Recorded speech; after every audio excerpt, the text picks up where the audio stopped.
ప్రభు బలని సమీపిస్తున్న సమయము. ఈ సంవత్సరంలో ఇది మొదటి ప్రభు దినం కూడా. మనకు రెండు కలిసి వచ్చాయి. వాస్తవికంగా ఈరోజు రాత్రితో నేను పారిపోవాలి అనేది కాస్త పొడిగించబడింది. ప్రభు చిత్తమైతే రేపు కూడా ఇక్కడ ఉండవలసిన పరిస్థితి. ఎటికలకు దేవుడు చూపిన కృపని దేవుడు నాకు ఇచ్చిన అవకాశముగా, మహాప్రసాదముగా కూడా నేను దాన్ని స్వీకరిస్తూ ఉన్నాను. మీ అందరి ప్రేమ, మీతో సహవాసము అది వర్ణనాతీతంగా ఉంది నా జీవితంలో. మీరు గమనించారో లేదో కానీ ఈ మాట వాడకూడదు. ఆంధ్ర ప్రాంతము యొక్క విశ్వాసుల భక్తిలో కొన్ని ర్యాకులు ఉంటాయి, కొన్ని అరలు ఉంటాయి. బాగా చదువుకున్న వారి జీవితంలో కూడా, వారి భక్తిలో కూడా కొన్ని ప్రత్యక్షతలు ఉంటాయి, కొన్ని పద్ధతులు ఉంటాయి. నా అనుభవం చెప్తున్నా. నేను ట్రైబల్స్ మధ్యన ఎక్కువ పరిచయం చేస్తూ ఉంటాను. వస్త్రాలు ధరించలేని వారి మధ్యలో కూడా పరిచయంలో ఉంటాను నేను. కొన్ని ప్రదేశాల్లో యేసుక్రీస్తు నమ్మిన తర్వాత ఆ కోయలు, గోండులు, కొండరొడ్లు, లంబాడివారు, అలా రకరకాల జాతుల ప్రజలు వస్త్రాలు ధరించి ప్రభుని ఆరాధిస్తుంటే ఎంతో ఆనందం ఉంటుంది. నార్త్ ఇండియా సేవ ఎలాగుంటుందంటే, సౌత్ ఇండియా సేవలో సంఘములో 1000 మంది ఉంటే నార్త్ ఇండియా సంఘములో 10 మంది చాలు. నార్త్ ఇండియాలో కాన్వకేషన్స్కి, మనకి కాన్వకేషన్స్ అంటే ఒక్కోసారి 10, 15, 20 వేల మంది కూడా వస్తారు. నార్త్ ఇండియాలో కాన్వకేషన్స్ పెడితే 5 రోజులైనా వారం రోజులైనా 150, 200 మంది వస్తారు. నా జీవితంలో ఒక భయంకరంగా ఏడ్చిన రోజు ఒక రోజు ఉంది. 95 సంవత్సరాలు ఒక తాతగారు 3 రోజులు నడిచి వచ్చాడు మీటింగ్కి. 100 కిలోమీటర్లు, 200 కిలోమీటర్ల వరకు మందిరం ఉండదు నార్త్ ఇండియాలో. సంఘం ఉండదు, మందిర సంఘం తర్వాత రహస్యంగా కూడుకోవాలి అక్కడ. బైబిల్స్ కూడా చేత పట్టుకొని రాకూడదు.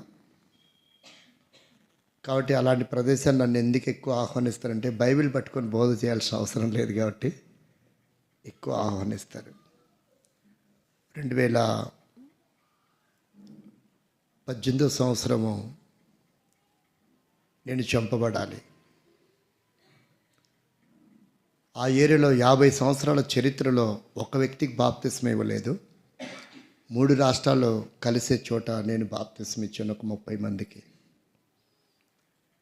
ఆ ఏరియాలో 3 రకాల జాబితా గన్నులు పట్టుకొని, వేట కొడవలు పట్టుకొని వెంటాడారంట. ఈ ఏరియాకు ఒకడు వచ్చాడు ఆంధ్ర నుంచి బాప్తిస్మం ఇవ్వటానికి, చంపేయాలని.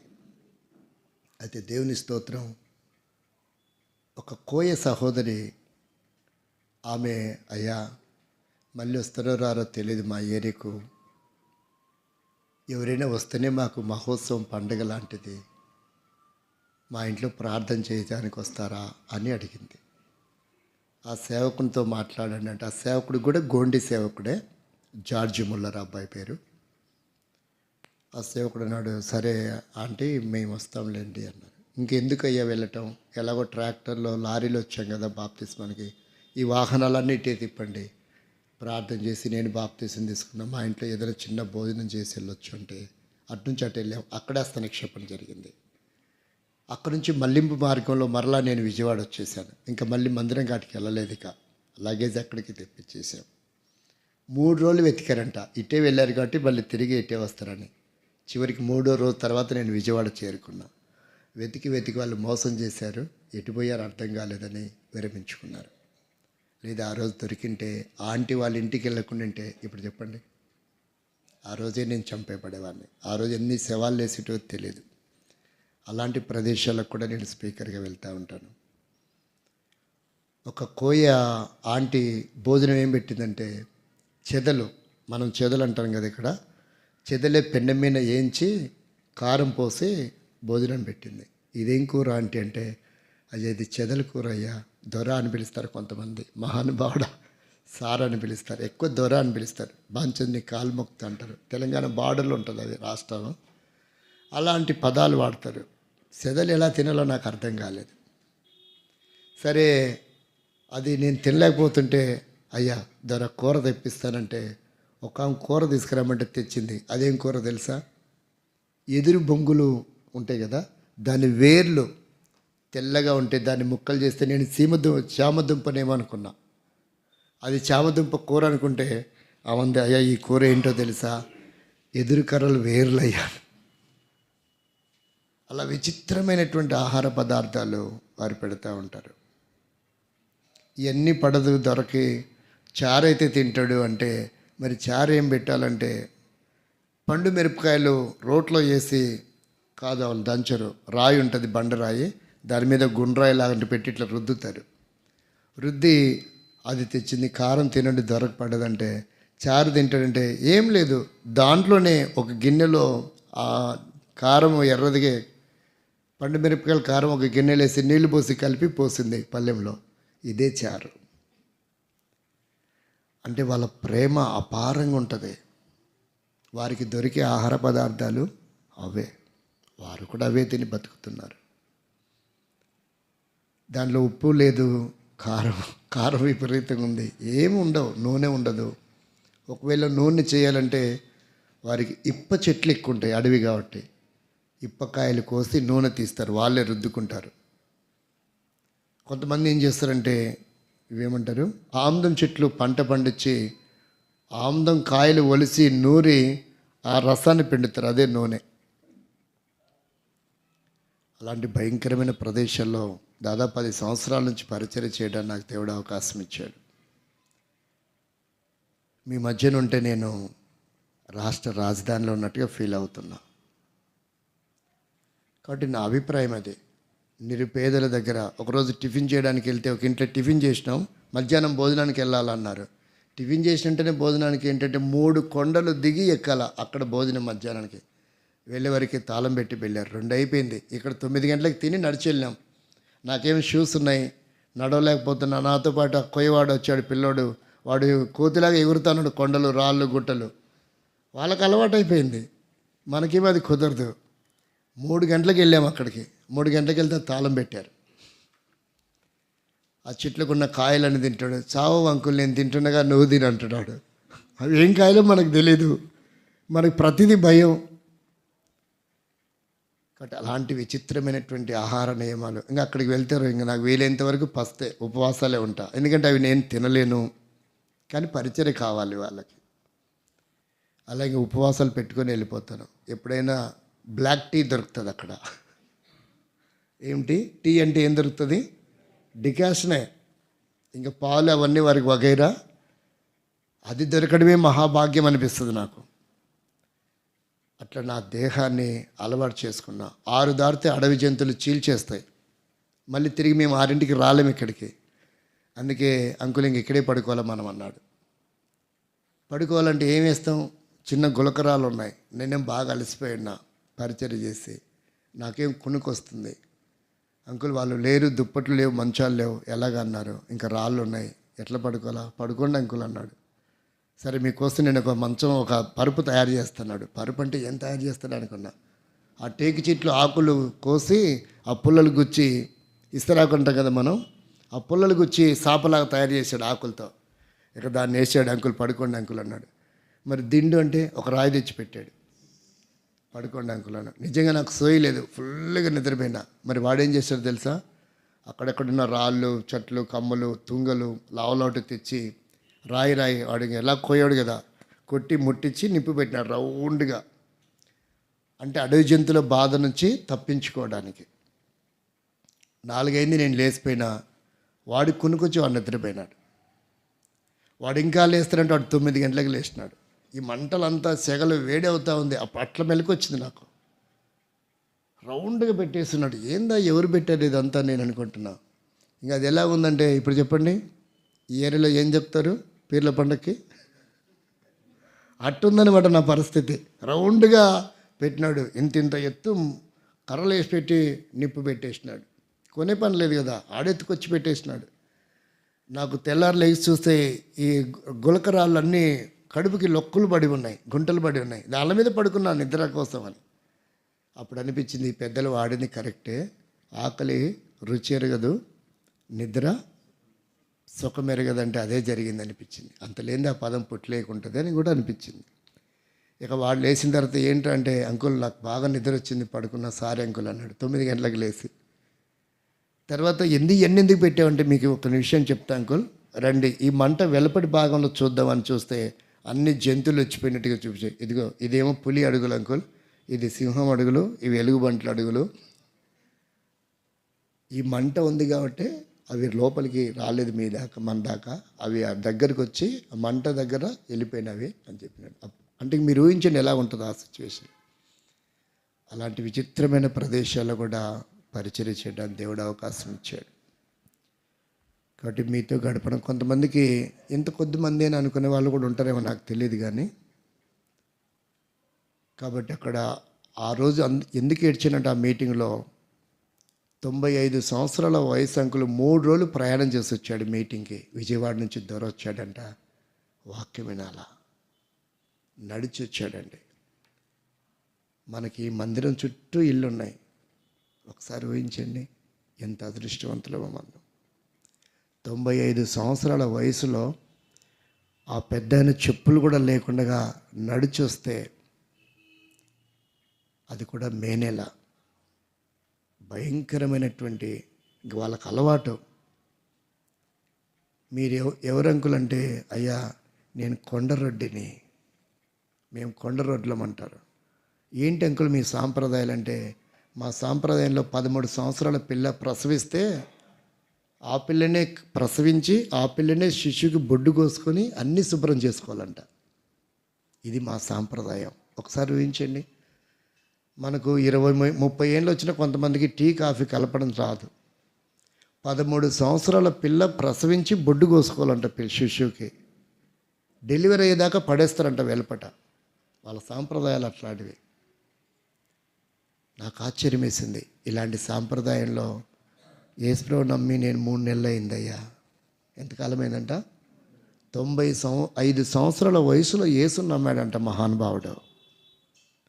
మాకు వాక్యం ఎవరు చెప్పరయ్యా. ఎవరైనా దొరలు వస్తే మీలాగా వెతికి నడిచి రావాలయ్యా. వాహనాలు లేవు, రోడ్లు లేవు, కొండలు గుట్టలు ఎక్కి దిగి వస్తారు వాళ్ళు. ఒకసారి మీరు అలా ఆ ప్రదేశాలకు వెళ్తే మీకు అర్థమవుతుంది, అసలు మేము విశ్వాసులమేనా, మాది భక్తేనా అనిపిస్తుంది మనకు. సరైన వస్త్రాలు ఉండవు వాళ్ళకి. విశ్వాసులు కూడా చర్చికి వచ్చే వాళ్ళు కూడా ఉండవు, ఏదో అలా చుట్టేసుకొని వచ్చేస్తుంటారు. మొండిమలతో ఉండకుండా యేసుని నమ్మారు కాబట్టి ఏదో ఒక రకమైన వస్త్రం. ఒక అక్కను చూశాను నేను, 35 సంవత్సరాలంట, ఏ వస్త్రాలు లేవు ఆమెకి, ఆకులు చుట్టుకొని వచ్చింది ఆమెకు ఆరాధనకి. మనం ఎంత అదృష్టవంతులమో. 300 కాదు 500 చీర ఉంటే కూడా ఒకసారి గొడవ ఆడతాం మనం. ఆమె అడవి ఆకులు చుట్టుకొని పై భాగంలో క్రింది భాగంలో ఆరాధనకు వచ్చింది. ఇంకా నేను తీసుకెళ్ళిపోయినా. నేను ఒకే డ్రెస్తో తిరిగి వచ్చాను. బనీన్లు, లుంగీలు, టవల్స్, ఆ చొక్కా కూడా ఆమెకి ఇచ్చాను. ఇంకా ఆ ఆకులు ఎందుకు లేని, అమ్మ 2 చొక్కాలు ఉన్నాయి వేసుకోమని చెప్పాం, ఆ లుంగీ కట్టుకోమని చెప్పాం. ఇలా నాకున్న డ్రెస్సులన్నీ ఆ ట్రైబల్ ఏరియాకి వెళ్ళిపోతే వచ్చేటప్పుడు ఒకే డ్రెస్ మీద తిరిగి వస్తా. ఒక్కోసారి బ్యాగ్ కూడా తేనంగా బైబిల్ ఒకటే తెచ్చుకుంటా. ఎందుకంటే ఆ ప్రదేశాలు అలాంటివి. ప్రియమైన స్నేహితులారా, మీరు ఎంత అదృష్టవంతులో. దేవుడు అలాంటి ప్రదేశాల్లో కూడా పరిచర్య, యేసు నామాన్ని. ఒక ఊరు వెళ్ళాం, ఆ ప్రదేశంలో ఒక ఊరు వెళ్తే వాక్యం చెప్పడానికి వెళ్తే నేను వెళ్ళాను. నాతో పాటు ఒక అబ్బాయి ఇచ్చినాడు, ఆంధ్ర అబ్బాయి తోడుగా. కాగితం ఇచ్చినాడు. ఏ క్యా హై అనింది ఆమె. కిరాణా షాప్ చిన్నదే. ఏ క్యా హై అంటే యేసుక్రీస్తు పత్రిక అంటే ఓ మాల్ మేరకు నైమాలం మేరే దుకాన్ మే నై మిల్తా. యేసుక్రీస్తు అనేది వాళ్ళ దృష్టికి ఒక సరుకు అయింది. ఆ సరుకు మాకు తెలీదు, మా అంగట్లో దొరకదు. అంటే యేసు నామము ఎరగని ప్రాంతాలు ఇంకా ఎన్నో ఉన్నాయనిపించింది నాకు. మరి అక్కడికి ఎవరు వెళ్తారు? ఆ ప్రజల కొరకు ఎవరు ప్రయాసపడతారు? వారందరూ నరకానికి వెళ్ళాల్సిందేనా? మనమేమో ఇళ్ళ పక్కనే చర్చిలు పెట్టుకుంటాం, ఒకటిగా రెండుగా విడిపోయి. చాలా బాధ అనిపిస్తుంది నాకు. నాకు పిల్లలు లేకుంటే బాగుండేది అనిపిస్తుంది. ఫ్యామిలీ ఉంది కాబట్టి నేను వెళ్ళలేకపోతున్నా, అక్కడ పర్మనెంట్గా ఉండలేకపోతున్నా. తెలంగాణ కూడా మా పిల్లలు రామన్నారు. ఎందుకంటే డాడీ అక్కడికి వెళ్తే వాడు వీడు అనాలని ఇష్టం అనమంటావా? ఇక్కడేమో అంకుల్ గారు వచ్చారు, ఒకవేళ దానిల గారు వస్తే దానిల అంకుల్ గారు వచ్చారు అంటారు. అక్కడికి వస్తే తెలంగాణకి పోతే ఈ గారు గీరు ఏముండవు, వాడు వీడు అనేటివే వచ్చిండు పోయిండు అనాల్సి వస్తుంది. అంటే నిజమే, కరెక్టే. లేని తెలంగాణకు ట్రాన్స్ఫర్ అవ్వాలా నేను. 1400 మంది ఉన్నారు ఒక బ్రాంచ్లో, దానికి 8 బ్రాంచులు ఉన్నాయి. దానికి లెటర్ ఇస్తామన్నారు. తెలంగాణకు రానులేండి అని చెప్పాను. ఎందుకంటే వారు చదువులు పాడైపోతాయి. నాకు చదువు లేకపోయినా వారు బాగా చదువుకుంటారు. నా ఆశ ఏంటంటే దేవుని సొమ్ముతిని బతికి చదువుతున్నారు కాబట్టి వారు దేవుని పనే చేయాలని. దేవుడు ఏం చేస్తాడో తెలియదు. ఇక మా అబ్బాయి ఇప్పుడు వాడు 6th క్లాసు, హిందీ ఇంగ్లీషు అనర్గళంగా మాట్లాడతాడు. నాకు వాళ్ళు మాట్లాడుతుంటే ఇలా నోరు తెరుచుకొని చూస్తూ ఉంటా. ఒక్కోసారి అంటాడు, డాడీ నువ్వు పిచ్చోడి అయిండొచ్చు, నీ కడుపులో చూసేవా ఎలాంటి వాళ్ళని పుట్టించాడో, నీకు తెలుగే రాకపోవచ్చు, చూసేవా నేను హిందీ మాట్లాడుతున్నా, ఇంగ్లీష్ మాట్లాడుతున్నా. అంటే ఇవన్నీ దేవుని కొరకే లేరా అనిపిస్తుంటుంది నాకు. ఎందుకంటే వారు ఏ సొమ్ము తిని బతికారు? దేవుని సొమ్ము తిన్నారు. కృతజ్ఞతగా వారి సేవలో ఉండాలనేది నా కోరిక. దాని కొరకు కూడా మీరు ప్రార్థన చేయండి. నార్త్ ఇండియాకి పంపించాలనేది ఆశ కూడా ఉంది. కొంతమంది విద్యార్థులు ట్రైనింగ్ చేస్తున్నారు నా దగ్గర, వాళ్ళని నార్త్ ఇండియా కొరకే సిద్ధపరుస్తున్నా. కాకపోతే ఇంగ్లీష్ హిందీ వస్తే ఇంకా మంచిది. నార్త్ ఇండియా కనీసం హిందీ రావాలి. ఇంగ్లీష్ రాకపోయినా పర్వాలేదు, హిందీ రావాలి. లేదంటే సాయిబుల భాష అయినా రావాలి. కొంతైనా అక్కడ పరిచయం. నేనైతే మాట్లాడగలను కానీ వాక్యం చెప్పలేను. ఆ గోండిలోకి తర్జుమా చేస్తారు, కోయి భాషలోకి తర్జుమా చేస్తారు, లంబాడీలోకి తర్జుమా చేస్తారు. అందుకనే ప్రసాద్ నాయక్ గారిని అడుగుతున్నా, ఎవరైనా ఒక లంబాడి అబ్బాయి ఉంటే చూడండి. కానీ ఇవే నాకే కనుక వచ్చింటే ఎవరితో అవసరము ఉండేది కాదు. కాకపోయినా ఎలాగైనా ఉంచాడని సంతోషిస్తున్నా. నా కొరకు నార్త్ ఇండియా పరిచయ కొరకు కూడా ప్రార్థించండి. ఎవరైనా మీరు సిద్ధపడి అటు వెళ్ళేటప్పుడు చెప్పండి బ్రదర్, మేము వస్తాం అంటే ఖచ్చితంగా తీసుకెళ్తాం. అక్కడి ప్రజలు ఎలాగ ఉంటారో, వారి ఆహార నియమాలు ఎలాగో, వారి ఇల్లు ఎలాగ ఉంటాయో. ఒక అక్క ప్రసవించింది, భర్త ప్రసవించిన 3వ రోజు చనిపోయినాడు. ఇల్లు లేదు ఆమెకి. నేను వెళ్ళి చూస్తే పోయిన సంవత్సరంలో లుంగీలు ఇచ్చాను కదా, ఆ లుంగీలే చెట్టుకు పైన కట్టేసి కింద ఆ పిల్లలు పెట్టుకొని ఉంది ఆమె. ఇంకా తడకలు కానీ ఏమి కానీ లేవు. అంత దైనిధిగా ఉంటాయి వాళ్ళ జీవితాలు. కానీ వారికి భక్తి ఉంటుంది, కానీ వారికి విశ్వాసం ఉంటుంది. ఆఫరింగ్స్ కూడా ఇవ్వలేరు వాళ్ళు. ఒక్కోసారి మనమే ఆఫరింగ్స్ ఇవ్వాలి వారికి. మనమే కాయలు తీసుకొని వెళ్ళాలి, పండ్లు కాయలు పంచాలి వారికి. బిస్కెట్ ప్యాకెట్స్ వాళ్ళ దగ్గర ఏం దొరకవు. వాళ్ళ దగ్గర ఖర్చు లేని, మర్మము లేని స్వచ్ఛమైన ప్రేమను పంచుతారు. ఆ ప్రేమను ఆస్వాదించాలంటే నాకు మహాపిచ్చ. వాళ్ళు పలకరింపు, సేక్యాన్ని కూడా ఇవ్వడానికి ఇష్టపడదు తెలుసా. అయ్యా దొర మా చేతులు గలీజు ఉన్నాయి, లేండి వద్దులేండి అంటారు. ఎంత ప్రేమను పంచుతారంటే పేదవాళ్ళ దగ్గర ప్రేమ ఎక్కువ ఉంటుందండి. నేను అనుభవించి చెప్తున్నా. అలాగని చదువున్న వాళ్ళ దగ్గర, డబ్బున్న వాళ్ళ దగ్గర ఉండదు అని నేను చెప్పలేను. అది నా బాధ్యత కాదు. కానీ పేదవారితో తిరిగాను కాబట్టి ఆ బాధ నాకు తెలుసు. అలా పేస్ట్లు, బ్రష్లు, నా వస్తువులు అన్నీ బ్యాగులో పెట్టుకొని తిరిగి అలవాటు చేసుకున్నా. ఎందుకంటే అక్కడ వెళ్ళినప్పుడు ఏం దొరకవు. అక్కడ ఏమేమో పిచ్చి పిచ్చి పుల్లలు ఇస్తారు, పళ్ళు దోమకొట్టారు. అయ్యో మనకు భయం వేస్తుంది, ఇదేం పుల్లలు అనిపిస్తుంది. కొన్ని చోట్ల అట్లా డిస్టర్బ్ కూడా అవుతారు. ఇప్పుడు కూడా కొంతమంది ఏంటంటే మీరు కూడా వాటర్ కూడా మీరు తెచ్చుకోవాలా అనే వాళ్ళు కూడా ఉంటారు కదా. అంటే అక్కడ పరిస్థితులు అలాగుంటాయి. ఒక బాబు అన్నాడు, అంకుల్ మీరు మా ఇంటికి వచ్చారు, మేము త్రాగటానికి కూడా మీకు నీళ్ళు ఇవ్వలేం కదా అంకుల్ అన్నారు. మరి మీరేం నీళ్ళు తాగుతారంటే, పక్కనే గేదెలు పొర్లుతూ తిరుగుతూ లేస్తూ ఉన్నాయి, ఆ నీళ్ళు బురద, బాగా బురద, కాఫీ కలర్ ఉన్నాయి నీళ్ళు, ఇవే తాగుతాం అంకుల్. ఎలా తాగుతారంటే ఆ నీళ్ళ మీద ఒక గుడ్డ వేస్తారు వాళ్ళు.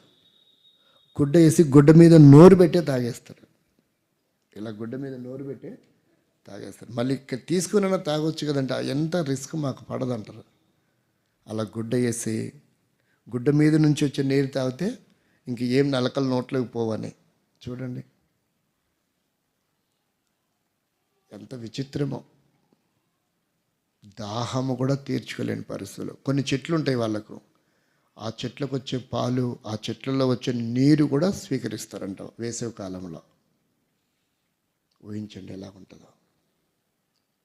ప్రసవించిన తర్వాత ఆ స్త్రీ కొన్ని ఆకులు, కొన్ని కాయలు తింటారు, శరీరానికి వేడి పడుతుందంట. వాళ్ళ దగ్గర కూడా కొన్ని నాటు మందులు నేర్చుకున్నాను నేను. కొన్ని ఆకుల ద్వారా వైద్యము అలవాటు చేసుకున్నాను. సరే ఇప్పుడు అటు వెళ్తే ఇటు రాలేము.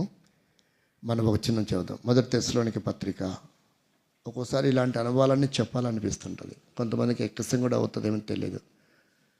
కానీ అవి చెప్తుంటే కూడా నా మనసులో, నా కళ్ళలో నీళ్లు తిరుగుతూ ఉంటాయి. అయినా వారు దేవుని కొరకు ఎలా నిలబడ్డారు అనిపిస్తుంది. చూడండి ఒక్కసారి చదవండి. ఎఫెసీ రాసిన పత్రిక 1వ అధ్యాయము 7వ వచనం. 1వ పత్రిక 1వ అధ్యాయము 7వ వచనం.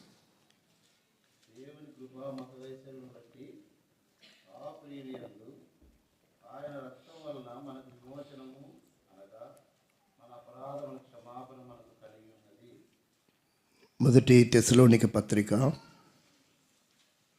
1వ అధ్యాయము 7వ వచనాన్ని కూడా. కాబట్టి మాసిదోనియాలోను అఖయలోను విశ్వాసులందరికీ మాదిరైతిరి. ఎందుకనగా మీ యొద్ద నుండి ప్రభువాక్యము మాసిదోనియాలోను అఖయలోను మ్రోగెను. అక్కడ మాత్రమే కాక ప్రతి స్థలమందును దేవుని ఎడల ఉన్న మీ విశ్వాసము వెల్లడాయను గనుక మేమేమియో చెప్పవలసిన ఆవశ్యకము లేదు. ప్రభు సహాయం కొరకై ప్రార్థన చేస్తాం. ప్రభు ఈ మాటలు మీ చేతికి అప్పగిస్తున్నాం. విరిచి మాకు వడ్డించండి, సహాయం చేయండి. ట్రైబల్స్ మధ్యలో జరుగుతున్న పరిచర్యను ముద్రించి భద్రపరచండి. ఇంకా మీ నామము ఎరగని సమాజము ఈ విశ్వములో నివసిస్తున్నారు, సహాయపడండి. మీరు అక్కడ కొరకు మమ్మల్ని సిద్ధపరచండి. ఎందుకై స్తుతిస్తూ మీ శరీరంలో రక్తంలో పరీక్షించుకొని పాలు పంపులు పొందటానికి సహాయపడమని యేసుక్రీస్తు నామములో ప్రార్థిస్తున్నాం తండ్రి, ఆమేన్. ప్రస్తుత కాలము పౌలు, శీల వారి పరిచర్య కొనసాగుతున్న దినములవి. మాసిదోనియా గురించి మనము ఇప్పటికి చాలా సమయం అండి,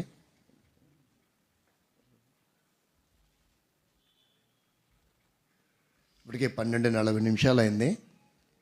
నేను సమయం చూసుకోలేదు. వీరెంత త్వరగా ముగిద్దాం. చాలా పెద్ద సబ్జెక్ట్ ఇది. ప్రభు ఇచ్చిన అనుకూలత కొరకై మనం త్వరగా ముగించుకుంటాం.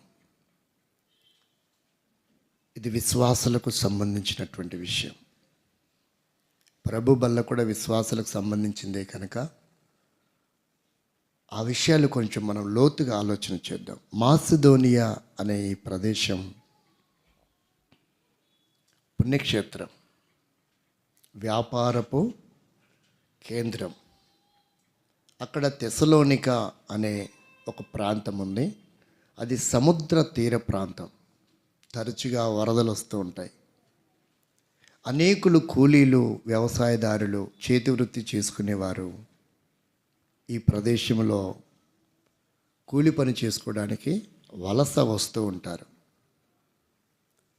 కటిక పేదరికం వారు మాసిదోనియాలో నుండి ఈ తెసలోనిక అనే ప్రదేశానికి వచ్చి ఆ చుట్టుపక్కల ప్రాంతాల నుంచి వచ్చి అక్కడ పని చేసుకొని జీవనం చేస్తూ ఉంటారు. డేరాలు, గుడారాలలో వారి నివాసం ఉంటుంది. సరైనపు ఆహారపు అలవాట్లు కానీ, జీవన శైలి కానీ, సరైన సరుకులు కానీ వారికి దొరకని పరిస్థితి.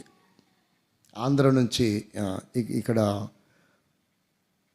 ఈ ప్రదేశాల నుండి, డోన్ ప్రదేశాల నుంచి గుంటకల్లు, గుత్తి, తర్వాత ఎమ్మిగనూరు, కోడుమూరు, ఆదోని, అలా ఆ ప్రాంతాల వారు విజయవాడ, గుంటూరుకి పనుల కొరకు వస్తుంటారు. వాళ్ళ పద్ధతులు చూస్తే ఆశ్చర్యం వేస్తుంటుంది. తల మీద మూటలు ఉంటాయి, చేతికి ఒక పాపను బాబు పట్టుకొని నడుస్తూ ఉంటారు. ఒళ్ళో కూడా మళ్ళీ ఒక పాపను బాబును ఎత్తుకొని ఉంటారు.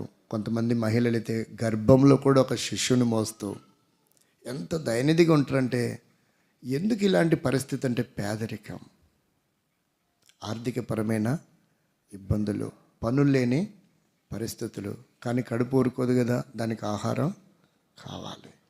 పిల్లలు ఎక్కడో కొంతమందిని వీలుంటే అవకాశం ఉంటే హాస్టల్లో చదివించుకుంటూ ఒక అడవిలో ప్రసవించింది. మిరకాయలు కోయటానికి వస్తారు. ఎంత మంట ఉంటుందో కొంచెం తగులుతూనే రోజంతా వాళ్ళు ఎలా కష్టపడతారో అనిపిస్తుంది. అలా గుడారాలు వేసుకుంటారు చేనులోనే. వాళ్ళ దగ్గరికి వెళ్ళి సువార్త చెప్తూ ఉంటాం. వారి దగ్గరికి వెళ్ళి రాత్రి మీటింగ్ ఏర్పాటు చేస్తూ ఉంటాం. కొంతమంది రైతులు అడుగుతారు, పాస్టర్ గారు మా దగ్గరికి కొంతమంది వచ్చారండి పని చేయడానికి, చేలో ఉంటారు, వాళ్ళ కోసం ప్రార్థన పోయే వాళ్ళు ఉంటారేమో ఒకసారి కనుక్కోండి అని చెప్తుంటారు రైతులు వచ్చి. చూడండి ఎంత ఆశ్చర్యమో. వాళ్ళు రకరకాల డినామినేషన్లకు చెందిన వారు ఉంటారు. కానీ కొంత దేవుని సన్నిధిలో గడపాలన్న ఆశ. ఎవరు వెళ్తారు? ఎక్కడో అడవిలో ఉంటారు వాళ్ళు. ఇలాంటి పరిచర్య చేసేవాళ్ళు సమర్థులు నా దగ్గర దేవుని కృపను బట్టి ఒక 50 మంది ఉన్నారు. సొంత తండ్రి కంటే ఎక్కువ ప్రేమిస్తారు. వారికి కూడా కనీస వసతులు ఉండవు. వారిలో కొంతమంది అనాథల్ని కూడా చేరదీశాను.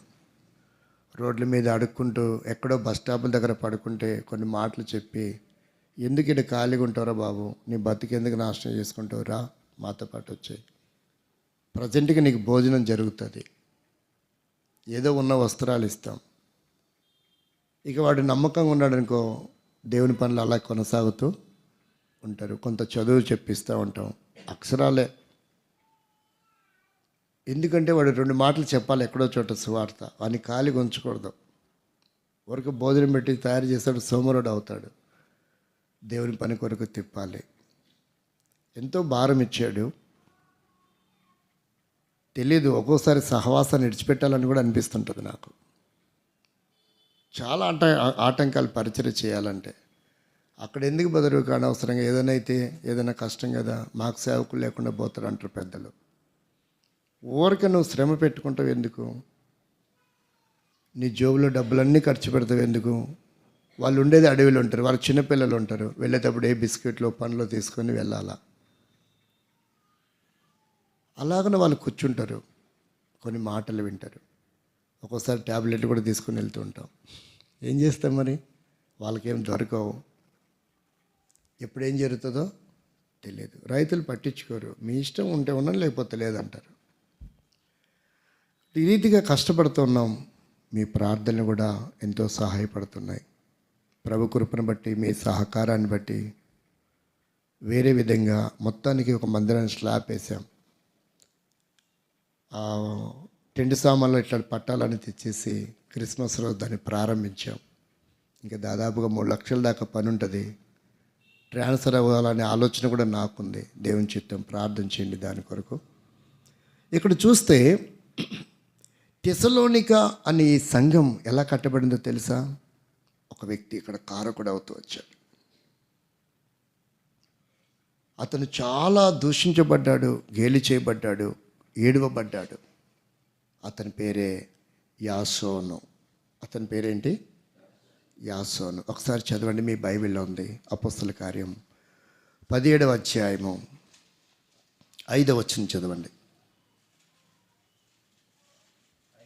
అయితే యూదులు మత్సరపడి పనిపాట లేక తిరుగు కొందరు దుష్టులను ఎంటబెట్టుకొని గుంపుకొచ్చి పట్టణమెల్లా అల్లరి చేచు యాసోను ఇంటి మీద పడి వారిని చాలా హింసింపబడ్డాడు. అంటే పౌలు శీలని యాసోను చేర్చుకున్నాడు. 9వ వచనం చదవండి.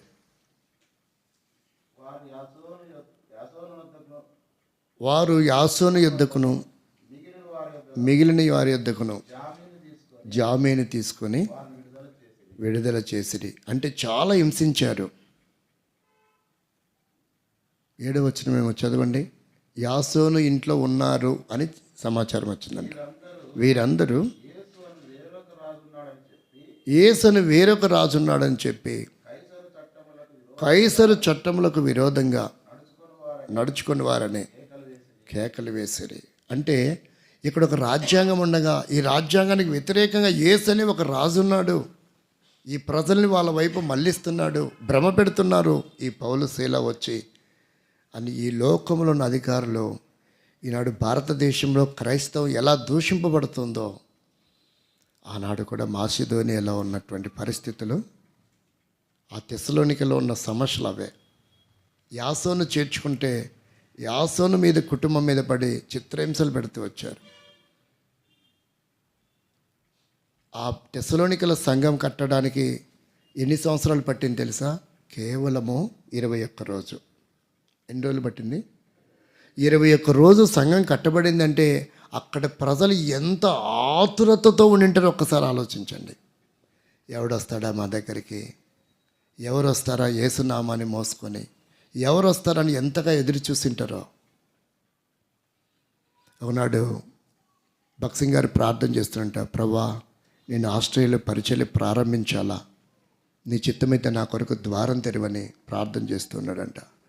ఉద్యోగం చేయడానికి ఆస్ట్రేలియాకి ఒక ఆయన వెళ్ళాడంట. వెళ్ళి అప్పుడు హెబ్రోన్కి ఫోన్ చేశారంట, టెలిగ్రామ్ ఇచ్చారు.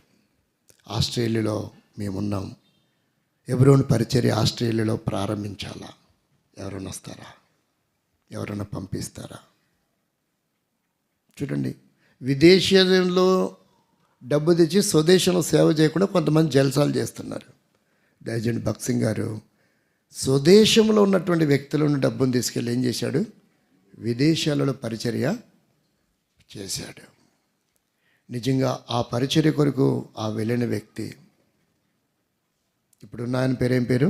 Kenneth Timothy. ఆస్ట్రేలియా ఇప్పుడు ఎవరున్నారు? Kenneth Timothy. ఇలా సంఘాలు ఆయా దేశాల్లో, చికాగోలో, అమెరికాలో అందరూ ఆంగ్లం మాట్లాడే వారి దగ్గర కాదు పరిచర్య మొదలైంది. ఏ దేశంలో ఉన్న సర్వీస్ తెలుగులో ఉంటుంది. ఎందుకని? తెలుగు వారి ద్వారానే అక్కడ సంఘాలను దేవుడు స్థాపించాడు. తెలుగువారి ద్వారానే. నేను లక్నో వెళ్ళాను, అక్కడ సంపత్ అని ఉన్నాడు, అతను కర్నూలు, అతను సేవకుడు. నేను అలహాబాద్ వెళ్ళాను, అక్కడ సిఎస్ రావ్ అనే ఒక అంకుల్ ఉంటాడు, మిలిటరీ రిటైర్మెంటు. వాళ్ళ ఇంట్లో ఆరాధన జరుగుతుంది, సంఘం ఉంది. నార్త్ ఇండియాలో ఎన్ని ప్రదేశాలకు దేవుడు తీసుకెళ్ళాడు. ఆశ్చర్యం వేస్తుంటుంది, అసలు బుద్ధి లేని నన్ను పిలుస్తారేంటి అనిపిస్తుంటుంది. ప్రేమైన వాళ్ళారా ఆలోచించండి. ఇక్కడ తెస్సలోనిక సంఘం కట్టబడ్డానికి కారకుడు ఎవరు తెలుసా? యాసోను. పేరు గుర్తుపెట్టుకోండి. ఆ కుటుంబం ఎంతగానో హింసింపబడింది, దేవుని కొరకు నిలబడింది. 3 వారాలు పరిచర్య చేశాడంట. చదవండి 3వ వచనం చదవండి. 17వ అధ్యాయం 3వ వచనం. 17వ అధ్యాయం 3వ వచనం.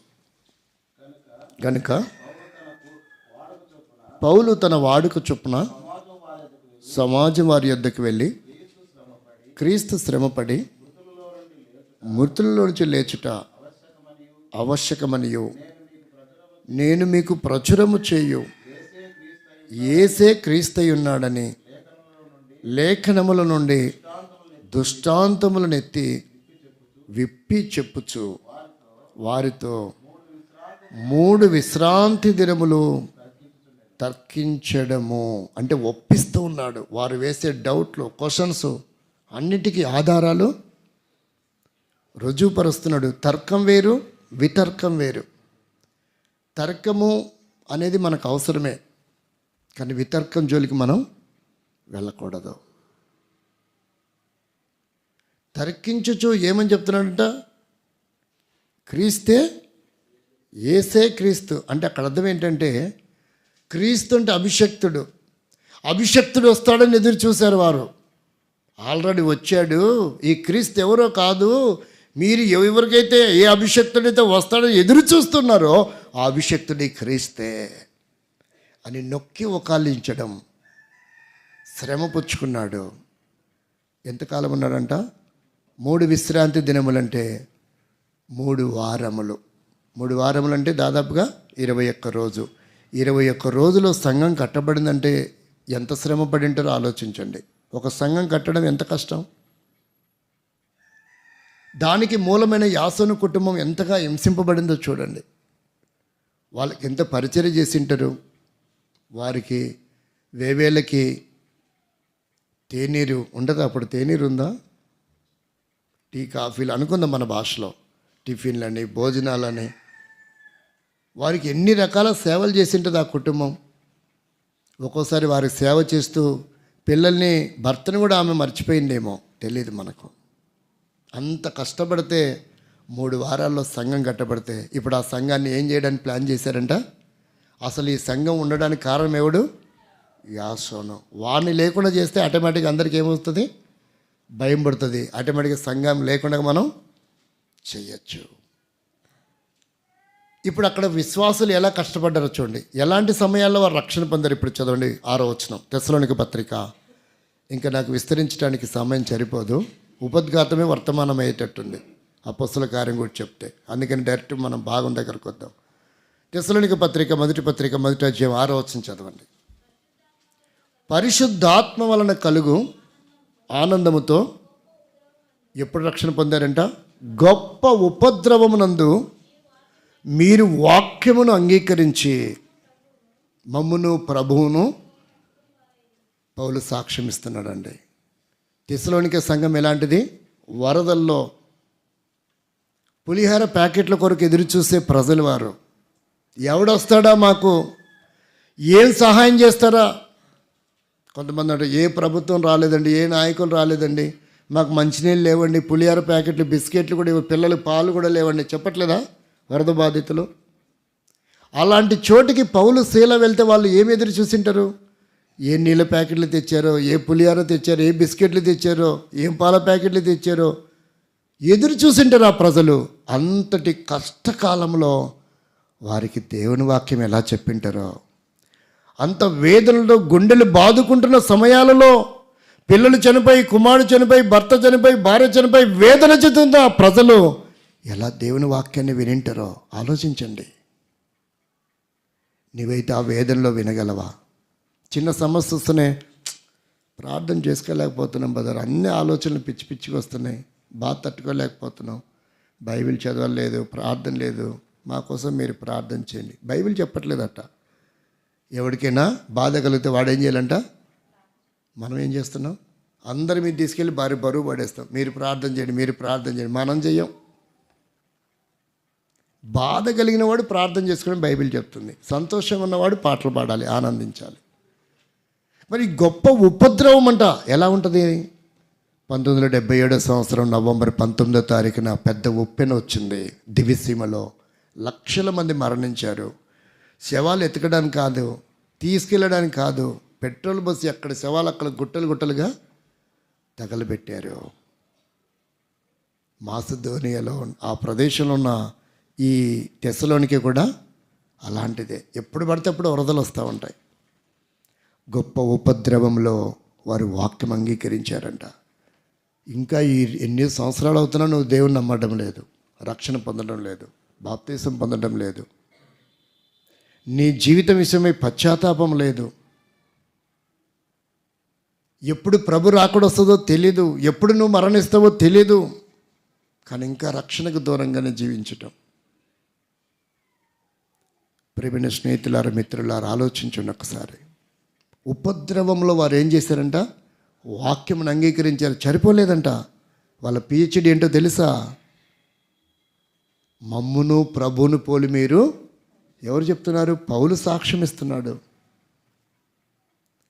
ఈరోజు ఒక ఆత్మీయమైనటువంటి సహోదరుడు, మీరు నన్ను పోలి నడుచుకుంటున్నాడు బదర్, వీరు నన్ను పోలి నడుచుకుంటుంది బదర్ అని చెప్పగలరా? చెబితే దేవుని స్తోత్రం. పౌలు అన్నాడు, నేను క్రీస్తుని పోలి నడుచుకున్న ప్రకారం అన్న పౌలు అంటున్నాడు, మీరు నన్ను పోలి నడుచుకున్నారు. రెండోది ఏంది? ప్రభువుని పోలి కూడా నడుచుకున్నారు. ఎంత గొప్ప సాక్ష్యం! ఈ సాక్ష్యం బేతేల్లో కూడా ఉంటే, ఈ సాక్ష్యం బేతేలు ప్రతి వ్యక్తి పట్ల, ప్రతి వ్యక్తికి ఉంటే దేవుడు ఎంత సంతోషిస్తారో చూడండి. బేతేల్లో పరిచయపడుతున్న సహోదరులు ఎంత సంతోషిస్తారో చూడండి. ఈ సాక్ష్యం చెప్పగలదా? అలాంటి సాక్ష్యం కలిగిన విశ్వాసులమైన మనం. రక్షింపబడ్డావు, చాలా సంవత్సరాలు అయింది, మంచిది, దేవుని స్తోత్రం. అయితే మనం చెప్పుకోవడానికి సీనియారిటీ ఉంది, విశ్వాస జీవితంలో సిన్సియారిటీ లేకుండా ఉన్నామా? చెప్పుకోవడానికి సర్వీస్ ఉండి విశ్వాస జీవితంలో భక్తిలో సరుకు లేని వారంగా ఉన్నామా? ఎలా ఉంది మన విశ్వాస జీవితం? గొప్ప ఉపద్రవంలో, అందుకే వాళ్ళు ఏమయ్యారంట? విశ్వాసులందరికీ మాదిరి. ఈరోజు మన అంశం మాదిరి అనే అంశాన్ని, మ్యాథ్స్ చేసే విద్యార్థులకు ఉంటాయి కదా, సాధన లేక మాదిరి అనే లెక్కలు ఉంటాయా ఉండవా? దాన్ని బట్టి లెక్కలన్నీ చేయొచ్చు అనేటువంటి ఒక ఉదాహరణ. కాబట్టి ఈ తెసలోనిక సంఘము ఎలా మాదిరి అయింది, ఆ సంఘములో ఉన్న అనుభవాలు ఈరోజు నీ జీవితం, నా జీవితంలో ఉన్నాయా లేదా పరీక్షించుకుందాం. ఒకవేళ అనుభవాలు లేకపోతే ఈరోజు తీర్మానం చేసుకుని ప్రభువులో చేయవేద్దాం.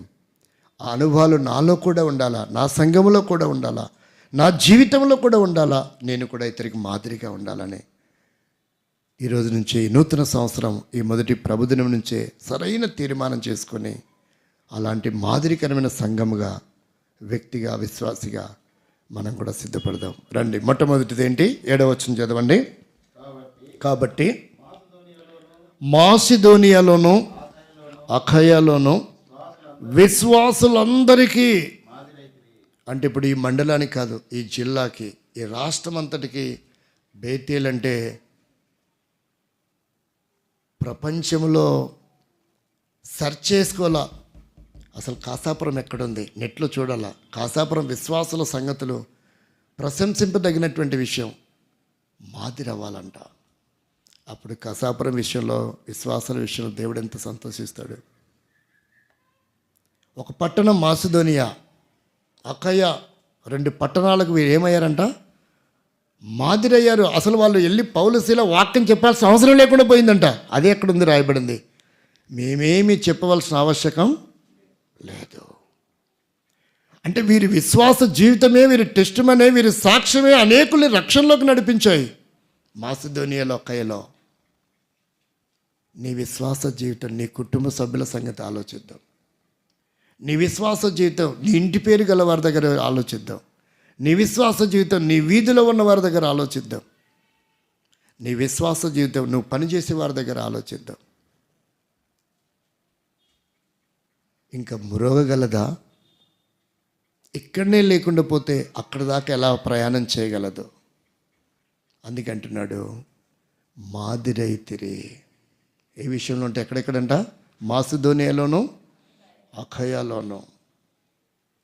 అలా అంతగా మాదిరి అవడానికి గల కారణాలు ఏంటో ఒకసారి చూద్దాం.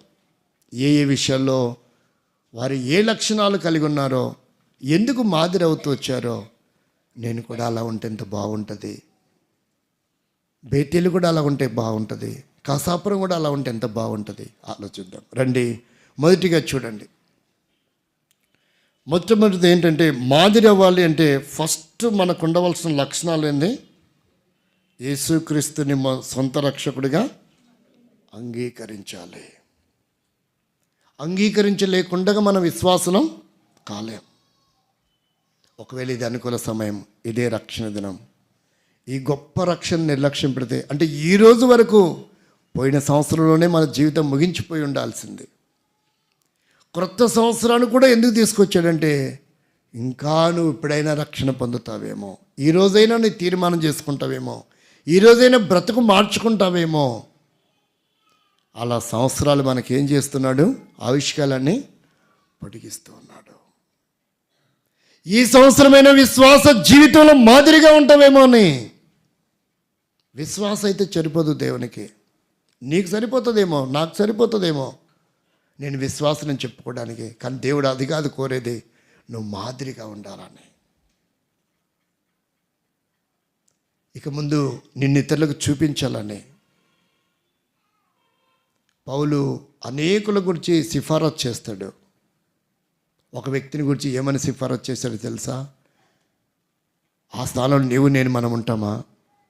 నిన్న ఒక వ్యక్తిని సిఫారసు చేశాడు, ఫీబే అను మన సహోదరి, ఆమె అనేకులకు నాకు కూడా సహాయకురాలు. ఎంత అద్భుతంగా పరిచయం చేశాడు చూడండి ఆమెను గురించి. ఈరోజు నీ విశ్వాస జీవితం అలా చెప్పుకోగలిగినటువంటిదిగా ఉందా? పౌలు ఒక సాధారణమైన వ్యక్తి కాదు, ఒక అనామకుడు కాదు, యేసుక్రీస్తుని పోలి నడుచుకున్నవాడు. అంత గొప్ప వ్యక్తి నోట్లో ఒక సాధారణమైన యవనస్తురాలు మహిళ పేరు ఘనపరచబడుతుందంటే నీకు అలాంటి కోరిక లేదా? మరి ఒక సహోదరిని కూడా చూద్దామా? తిమోతికి రాసిన ఫిలిప్పీ పత్రిక 2వ అధ్యాయము 21-22 చదవండి.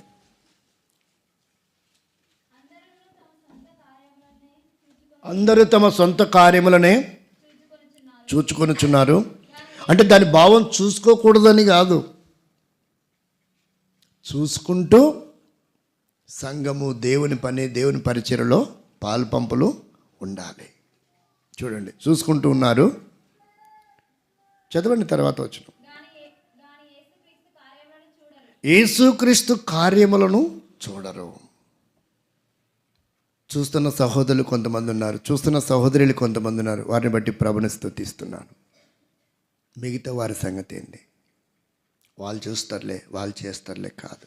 ప్రతి వ్యక్తికి బాధ్యత ఉంది. ఇప్పుడు చదవండి, అతని యోగ్యత మీరు ఎరుగుదురు, తండ్రికి కుమారుడు ఎలాగూ సేవ చేయనో అలాగే, అక్కడ దీర్ఘం తీయాలి, అక్కడే సబ్జెక్ట్ ఉంది. అలాగే అతడు ఏ విషయంలో అంట? ఏ విషయంలో? తినే విషయంలో, తాగే విషయంలో, తిరిగే విషయంలో కాదు, ఆనందించే విషయంలో కాదు, సువార్త వ్యాపకములో. ఏ విషయంలో అంట? సువార్త వ్యాపకములో. చదవండి, నిమిత్తం అనే వరకే తేడా వచ్చింది. సువార్త వ్యాపకము నిమిత్తము సేవ చేశాను. తండ్రికి కుమారుడు ఎలా సేవ చేస్తాడో ఒక ఉదాహరణ పోల్చి చెప్పాడు ఇక్కడ. తండ్రికి ఈనాడు చాలామంది తండ్రులు కుమారులు అనాథ శరణాలను విడిచిపెడుతున్నారు. వాడు ఒక్కడేనా, నేను ఒక్కడే ఉన్నానా, వాడు పుట్టలేదా, వాడికి ఇచ్చావుగా, వాడు చూసుకుంటాలే, వీడికి ఇచ్చావుగా, వీడు చూసుకుంటా, నేను ఒక్కదాన్ని పుట్టానా, అది కూడా కూతురిగా, ఆ దాన్ని కూడా ఎక్కువ ఇచ్చినగా, అది చూసుకుంటుందిలే. చివరికి ఆ వృద్ధా దంపలు ఏం చేయాలో అర్థం కాక, విజయవాడలో ఒక అమ్మాయి ఉంది. ఆ తల్లి 75 సంవత్సరాలు, అంకులకి 80 సంవత్సరాలు. ఆయన పెరాలసిస్తో ఉంటాడు. ఆంటీ వాళ్ళ తమ్ముడు చనిపోతే సమాధి కార్యక్రమం కొరకు వెళ్తూ ఉంది. కోడలు మనవని తీసుకురావడానికి స్కూల్కి వెళ్ళింది. పక్కింటి వాళ్ళకు ఫోన్ చేసి ఆంటీ చెప్పింది, అమ్మ మా కోడలు ఫోన్ ఎత్తలేదు, మీరు మా కోడలికి ఇలా చెప్పండి, నేను సమాధి కార్యక్రమానికి వెళ్తున్నా, వచ్చేవరకు లేట్ అవుతుందేమో, కొంచెం నా భర్తకి స్నానానికి నీళ్ళు పెట్టి ఆ గుడ్డలు పులిమేసి ఆరేసి కొంచెం భోజనం పెట్టమనండి ఈ పూటకి, నేను తర్వాత వస్తాను అంటే ఆయన 5:30కే తినేస్తాడు. తర్వాత తినడిక 5 గంటలకు స్నానం చేస్తాడు, 5:30కి తినేస్తాడు. ఎందుకంటే ఆయనకి లేటుగా తింటే జీర్ణం అవదు, పెద్ద వయసు కాబట్టి అని చెప్తే, ఆ కోడలు వచ్చిన తర్వాత చెప్తే, ఏయ్ బుద్ధి లేనిదన్నా, దానికి బుద్ధి లేనిది చెప్పింది, నీకన్నా బుద్ధి లేదా?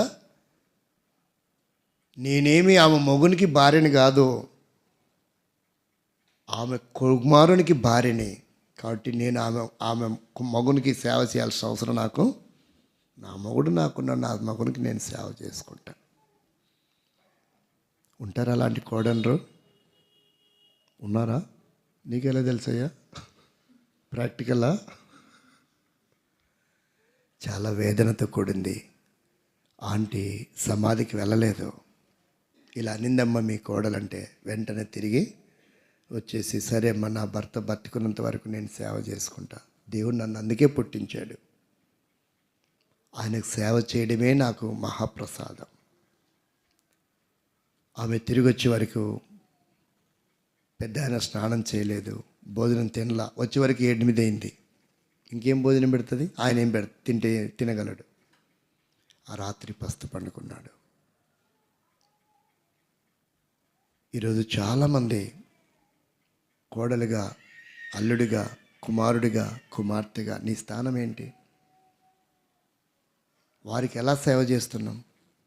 నిజమైన సేవ ఏంటో తెలుసా? కొంతమంది పంచుకుంటారు, పని చేసి పెట్టే తల్లి మాకు కావాలా, తండ్రి నువ్వు తీసుకోవాలి, లేదా తండ్రి పింఛన్ వస్తే తండ్రిని నేను పెట్టుకుంటా, అమ్మ నువ్వు తీసుకోరా అంటారు. ఏం చూసి వారిని చేర్చుకుంటున్నాం? తండ్రికి సేవ అంటే ఏంటో తెలుసా అండి? మంచంలో ఉన్నప్పుడు 1-2కు శుభ్రపరచడము, అది సేవ అంటే. అది చేస్తారా? చేస్తే దేవునికి స్తోత్రం. ఆ విషయాన్ని చెప్తున్నాడు ఇక్కడ. తండ్రికి కుమారుడు ఎలాగూ సేవ చేశాడంటే అది ఒరిజినల్ సేవ అని అర్థం. అంతగా కష్టపడి అసహించుకొని వేదన చెంది భరించి సువార్త వ్యాపకంలో నాతో కూడా ఏం చేశాడు? అలాంటి వ్యక్తి, తిమోతి లాంటి వ్యక్తి, పౌలు దగ్గర ఇంకెవరు? చాలామంది యోధులు ఉన్నారు, కానీ ఆ స్థానం తిమోతి కైవసం చేసుకున్నాడు. చెప్పగలడా? డానియల్ గారు సువార్త వ్యాపకంలో బేతేలు విషయంలో అలా పరిచయం చేసే ఫీబే లాంటి వ్యక్తి పలాని వ్యక్తి, తిమోతి లాంటి వ్యక్తి పలాని వ్యక్తి, ఆ స్థానం నువ్వు ఆక్రమించాలి. కబ్జా చేసి కాదు, పరిచర్య చేసి. ఆ స్థానంలో ఒక వ్యక్తి ఉంటే వాడిని చంపేసి నువ్వు చేయడం కాదు, వాని మీద నిందలు వేసి అని క్యారెక్టర్ లెస్ అని ప్రూఫ్ చేసి గెంటేసి నువ్వు ఆ స్థానం ఆక్రమించడం కాదు, సేవ చేయాలని చెప్తుంది వాక్యం. ప్రియమైన స్నేహితులారు, ఒక్కసారి ఆలోచించండి. తిమోతి లాంటి వాడు మరొకడు లేడు. అన్ని సంఘాల్లో లోపాలు ఉన్నాయి, ఫిలిప్పి సంఘంలో అసలు లోపమే లేదు. ఒక్క పదాన్ని వాడాడు, అది ఆ మూలకు రాసుకున్నారు మీరు కూడా. 2:5 క్రీస్తు యేసుకు కలిగిన మనస్సు, అదొక్కటే లోపం కనపడుతుంది. ఏ సంఘంలో? ఫిలిప్పి సంఘంలో. ఇంకా మీరు ఆ అధ్యాయం అంతా చూడండి, ఎక్కడ కూడా లోపాలు ఉన్నట్టు కనపడదు. అంటే ఒక వ్యక్తి చదువుతున్నప్పుడే అన్ని పరిశీలించాను నేను, ఒక్క లోపం కూడా కనపడదు ఫిలిప్పి సంఘంలో. హెచ్చరిక లేదు, ఇది ఒక్కటే హెచ్చరికలా కనపడుతుంది. మీరు కలిగి ఉండండి ఆ మనసు అని చెప్తుంది అంతే. అంటే ఫిలిప్పి సంఘంలో చాలా కష్టాలు, ఇబ్బందులు, బాధలు కూడా ఉన్నాయి.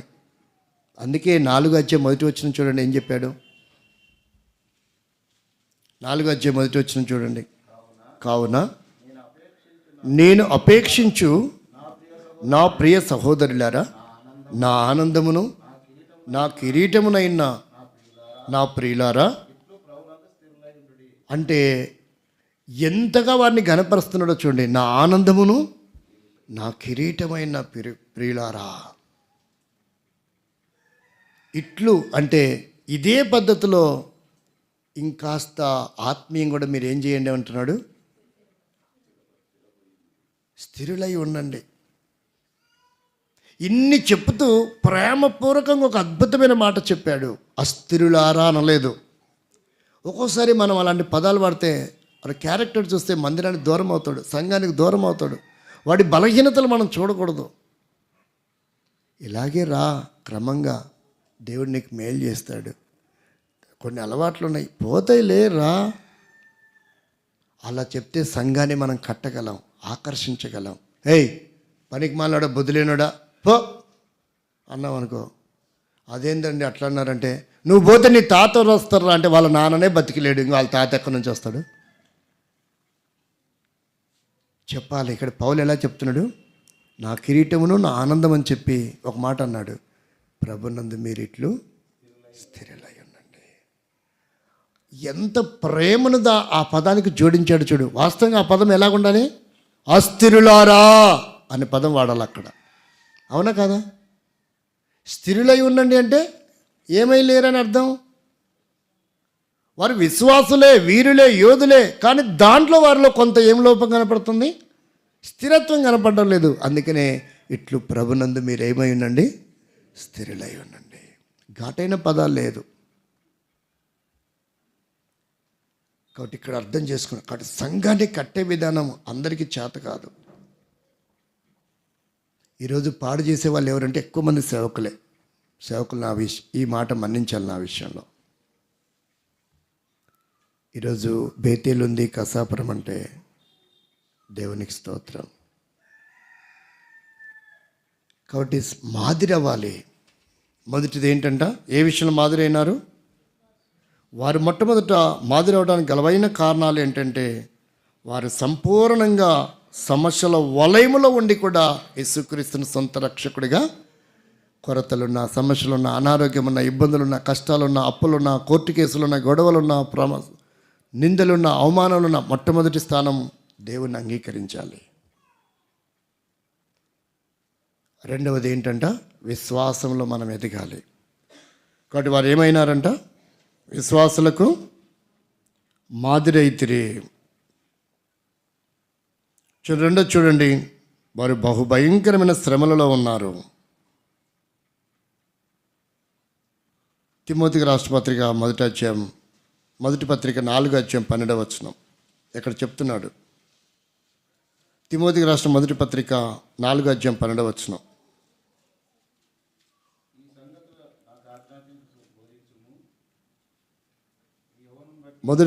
యవ్వనమును బట్టి ఎవ్వడు కూడా నింద వేయకూడదండి.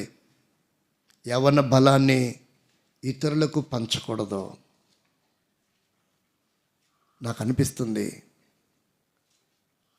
నా భర్త కూడా పవిత్రుడిగా ఉండాలా అని కోరుకుంటే భార్య కొన్ని లక్షల మంది పురుషులకు వివాహం ఆగిపోతుంది. నా భార్య కూడా పవిత్రురాలుగా ఉండాలి అని కోరుకుంటే భర్త కొన్ని వందల మందికి వివాహం ఆగుతుందేమో తెలియదు మనకి. అంత లోతుగా ఇప్పుడు మనం వెళ్ళొద్దు. దేన్ని బట్టి అంట, యవ్వన బలాన్ని నాశనం చేసుకుంటున్నటువంటి యవనస్తులు ఎంతమందో. ఆ బలము తన భార్య కొరకు ఉంచుకోవాలి, ఆ బలము తన భర్త కొరకు ఉంచుకోవాలి. చాలామందిలో కనపడడం లేదు. ఎవ్వడు కూడా దేన్ని బట్టి తృణీకరించకూడదంట, యవ్వనమును బట్టి తృణీకరించకూడదు. ఒకడు అంటూ వెధవ సలహాలు ఇస్తాడు మనవడికి, కుమారుడికి. ఏమని? సిగ్గుపడే విషయాల్లో అతిశయించే వాళ్ళు కొంతమంది ఉంటారు.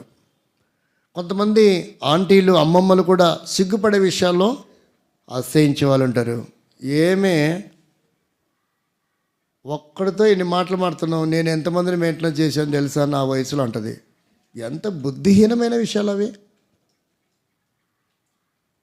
ఒకడు అంటాడు, ఏంట్రా నీ భార్య ఒక మాట అంటే తల వంచుకొని తిరుగుతున్నావు, మగ్గాడివిరా నువ్వు, నీ వయసులో ఉన్నప్పుడు నేను 20 మందిని మెయింటెనెన్స్ చేశానంటాడు. అప్పుడు తెలిసి తిరిగి, అట్లనా తాతయ్య ఆ సంగతి నాకు చెప్పవా? పెదవ సలహాలు ఇవ్వకూడదు. మనం చేతైతే జీవితాలు కట్టబడే సలహా ఇవ్వాలి. జీవితం నాశనమయ్యే సలహా ఇవ్వకూడదు. ఏం చెప్తుంది వాక్యం ఇక్కడ? నీ యవ్వనమును బట్టి ఎవడును తృణీకరింపనీయకము. చదవండి. కానీ 5 విషయాలు చెప్పండి. మాటలోను, ప్రవర్తనలోను, ప్రేమలోను, విశ్వాసంలోను, పవిత్రతలోను అందరికి ఎలా ఉండాలంట? మాదిరి. దేవుని భయం లేకుండా ఈ లక్షణాలు మనలో ఉండవు. ఎవరు చూసినా చూడకపోయినా దేవుడు చూస్తున్నాడని భయంతో మనం ఉన్నట్లయితే ఈ 5 లక్షణాలు మనము కైవసం చేసుకోగలం. 5 లక్షణాలు మనలో నివసిస్తూ ఉంటాయి. 5 లక్షణాలు ఇతరులకు అర్థమవుతూ ఉంటుంది. మనం మాదిరిగా ఉండగలము. ఎవరికది? లోకస్తులకు కాదు. బలమైన విశ్వాసం అనేవాడు ఎవడైతే ఉంటారో వారికి మన విశ్వాసము వారు నేర్చుకునేలాగా ఉండాలా. మన దగ్గర వారు ఇంకా ఎప్పుడు మనం నేర్చుకునే వారిలాగా ఉండకూడదు, నేర్పించే వారిలాగా ఉండాలా. అందుకే డాక్టర్ బిఆర్ అంబేద్కర్ ఆశించాడు, నా ప్రజలు పాలించే ప్రభువులుగా ఉండాలన్నా. అప్పుడు నాకు ఆనందం.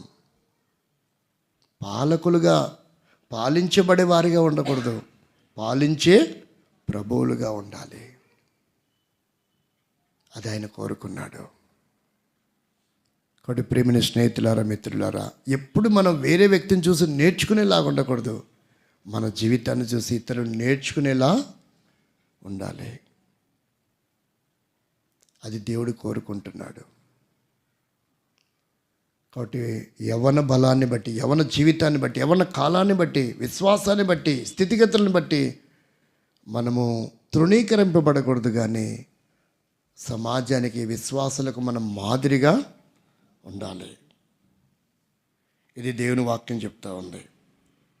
రెండోదిగా చూడండి,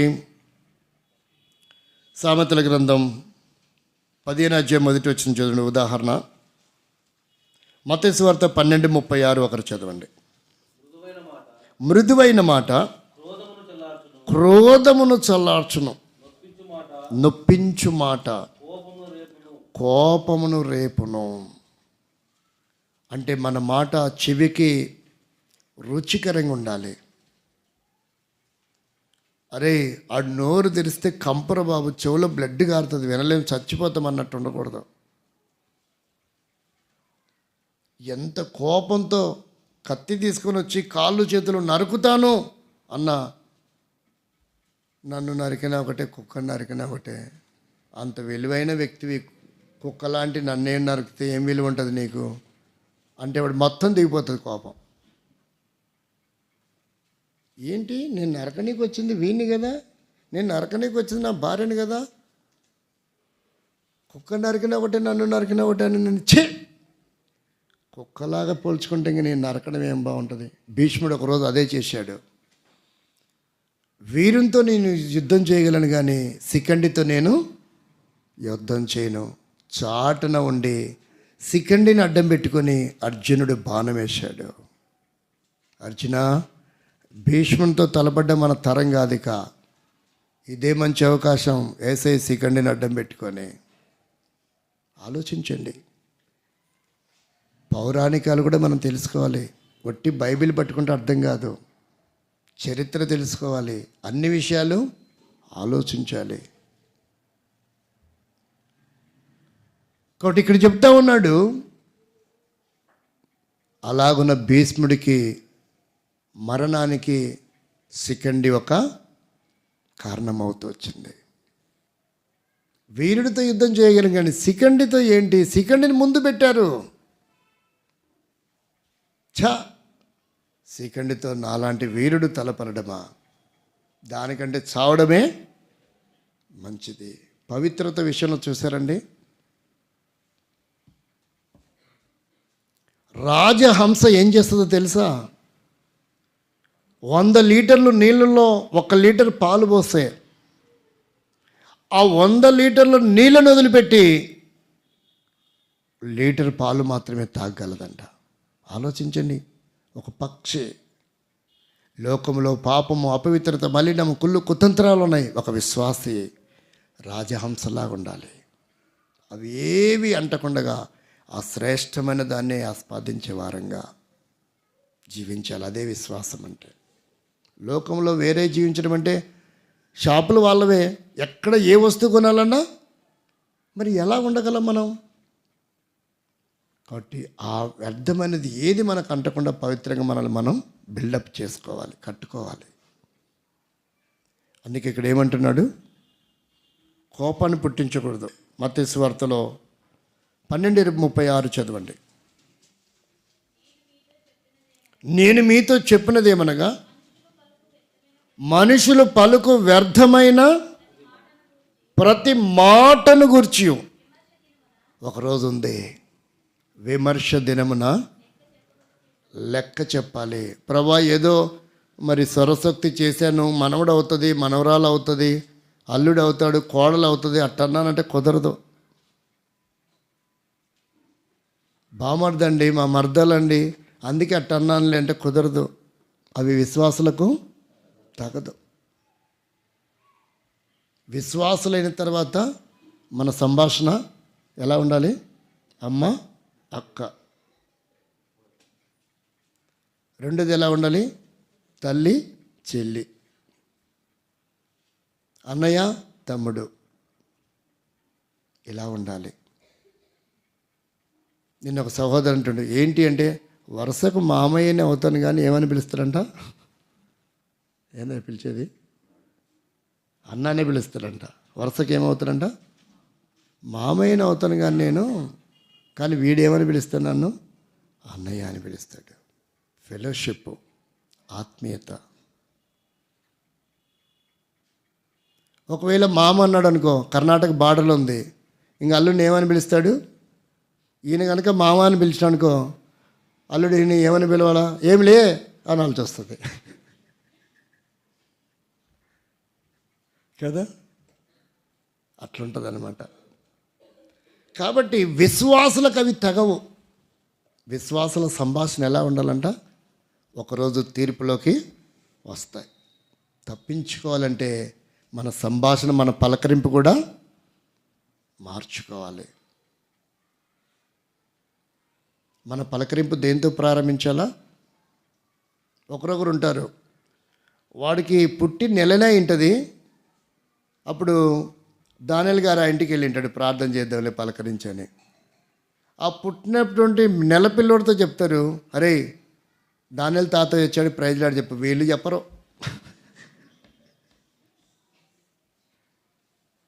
వీళ్ళు ప్రైజ్లాడు చెప్పరు, కానీ పుట్టి నెల ఇంటికి వాడు చెప్పాలంట. ఒకవేళ బై లక్కీగా వాడికి మాట వచ్చిందానికి, బుద్ధి లేని వాళ్ళారా మీరు ప్రైజ్లాడు చెప్పకుండా నన్ను చెప్పమంటారేంటి అంటే ఎట్టుంటుంది? వాడికి మాట రాలేదు కాబట్టి వీళ్ళు బతికి బయటపడినట్టే కాదంటారా?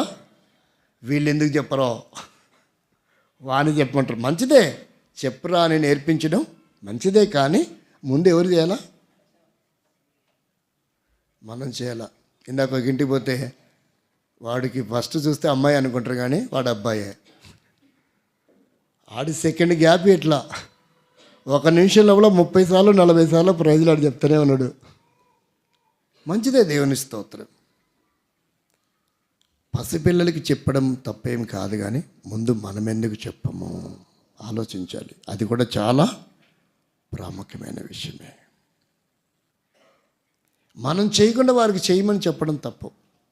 మనం చేస్తే వాడికి చెప్పాల్సిన అవసరమే లేదు, అలవాటు అయిపోతుంది. ఎందుకంటే 4 పాదాలు కలిగిన జంతువుకి మహానుభావుడైన అబ్రహాం ఏం నేర్పాడంట? మోకాళ్ళు వేసి అలవాటు నేర్పాడంట. అవి కూడా తన భక్తునితో పాటు, తన యజమానితో పాటు ఏం చేసినాయి? మోకరించడానికి అలవాటు చేసుకున్నాయి. కాబట్టి మనం నేర్పడం తప్పు కాదు, మనం చేస్తే ఆటోమేటిక్గా అది వచ్చేస్తుంది. అరే ఫ్యామిలీ ప్రేయర్ అంటారా, కనపడకపోతే నాన్న కొడతాడు, మరి ఏం చేద్దాం, ఏదో ఒకటి చెప్దాంలే అని వెధవసలాగేవద్దు. ఒకడు తమ్ముడు అన్నయ్యని అన్నాడు అనుకో, అక్కను చెల్లాడింది అనుకో, అలానా అయితే వదిలేసి వెళ్ళిపోదాం పదా అనాలి, కానీ ఏదో ఒకటి చెప్దాంలే, ప్రైవేట్కి వెళ్ళానని చెప్పుదాము, నోట్స్ తెచ్చుకోవడానికి వెళ్ళానని చెప్దాము, అవి కాదు. వెంటనే అవునా, కరెక్టే, సరే పద వెళ్దాం అనేలా ఉండాలి. అలా ఉన్నప్పుడే మనం ఏం కాగలం? మాదిరి కాగలం. కాబట్టి ఇక్కడ చూడండి, ప్రతి మాటకు విషయంలో కూడా మనం మాదిరి అవ్వాలి. మాట్లాడే విషయంలో కూడా మాదిరిగా ఉండాలి. నాకు ఒక అబ్బాయి పరిచయం అయినాడు. వారు రాత్రి ఫోన్ చేశాడు. ప్రేమరాజు, వాడి పేరేం పేరు? ప్రార్థన చేయండి, అయ్యగారికి ఒక అమ్మాయిని ఎతుకుతా ఉన్నా. వాడు ఏదో అనంతపురంలో కాలేజీలో లెక్చరర్గా జాయిన్ అయినాడు. వాడు అంటాడు, ఏదో పదం వాడాడు, అది ఏ రోజు స్కూల్కి వెళ్ళని వాళ్ళు వాడాల్సిన పదం వాడాడు. వాడు పీజీ, కనీసం కేజీ వాడినా బాగుండే, కానీ వాడాడు పీజీ వాడు. అరే తప్పురా, అట్టు మాట్లాడకూడదు, నువ్వు బాగా చదువుకునంటే. ఊరుకోండి అంకుల్, మీరు మా కల్చర్ ఇంతే. కానీ బువ్వ తిన్నావా అన్నాడు వాడు. ఏమన్నాడు? ఇంక నేను కూడి గతికినావా అట్లా. ఏదైనా ఒకటే కదా, భావం అయితే ఒకటే కదా. అదేంట్రా పీజీ స్టూడెంట్వి లెక్చరర్ పైపెచ్చి మీ విద్యార్థుల దగ్గర ఇలాగే మాట్లాడుతుంటే, అవునంకుల్ ఇట్లనే మాట్లాడుతుంటారు, పరువు భద్రమైన నీకు దండం పెడతా. సార్ మాకు ఏంటి మొరటోని పట్టుకొచ్చి చెప్పిస్తున్నారు ఏంటి సార్ లెక్చరర్గా తీసుకెళ్ళండి నేను అంటారు అంటే, ఎలా అంకుల్ మా ఏరియాలో అంతేగాని ఆ భాష విచిత్రంగా ఉంటుంది. బహుశా రాయలసీమోడేనేమో, మరి ఏ ప్రాంతానికి చెందినవాడు వాడు. చాలా ప్రేమ కలిగిన వాడు. చిన్న పిల్లలతో కూడా వాడు ఎంత బాగా మాట్లాడతాడో. వాడు పీజీ చదువుకున్న ఫీలింగ్స్ కనపడవు నాకు. వాడి అమాయకత్వం, భక్తి వాడికి ఎలా మార్చుకున్నాడు. వాడిని చూస్తుంటే ఇప్పుడు నన్ను నేను చూసుకున్నట్టు ఉంటుంది. చిన్నప్పుడు నేను భక్తిలో ఎదుగుతున్నప్పుడు వాళ్ళు ఎలా ఫీల్ అవుతాడో. ఏం పని చెప్పినా చేస్తాడండి వాడు. 4 సంవత్సరాల పిల్లడు వచ్చి, ఏ ప్రేమరాజ్ ఇట్రారా అంటే, ఏమన్నా అంటాడు వాడు. అంటే పిలిచిన వయసు చూడు, ఎవరు పిలిచారో చూడు. అంటే నన్ను ఎవరు పిలిచింటారు? ఒక పెద్ద ఆయన పిలిచింటాడు. ఏమన్నా అంటాడు, మరి నువ్వారే పిలిచింది అంటాడు వెంటనే. ఏంటి చెప్పంటే, ఆ చీపురు ఆడుంది కనపడుతుంది, నాకు నచ్చలేదు తీసేయండి. సరే తీసేస్తలేదు, ఒక నిమిషం ఆగంటాడు. అంటే వాళ్ళు ఎంత చదువుకున్నా అవి కనపడడం లేదు. భక్తి విషయంలో మాదిరి, మాట. తర్వాత చదవండి, 3వది చూడండి. 3వ చూడండి, లేవియాకాండం, తీతు పత్రిక 2వ అధ్యాయం 8వ వచనం. త్వరగా చదవండి.